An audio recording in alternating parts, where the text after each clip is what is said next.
sizga keladigan eng antiqa savollar. Bunaqa savollar juda ham ko'p. Bir nechtasini sizga sanab berib o'tmoqchiman.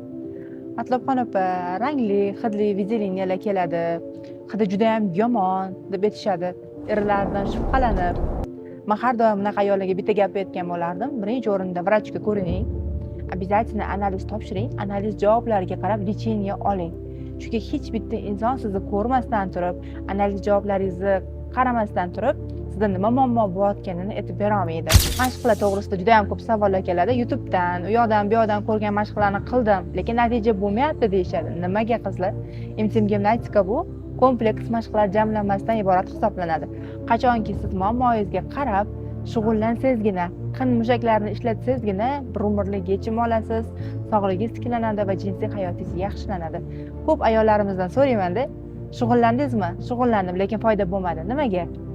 Ko'pincha ular sonni ishlatishadi, qorinni siqishadi va popani siqishadi. Buning umuman foydasi yo'q. Siz qachon men aytgandek qin mushaklarni ishlatsangizgina, stabilni hamma narsani vaqtida to'g'ri bajarsangizgina juda zo'r natija olasiz. 5 yillik mutaxassis sifatida harakat qilgan ayol ideal natija oladi. Yanada foydali ma'lumotlarni olishni istasangiz, sahifamga obuna bo'lishni unutmang.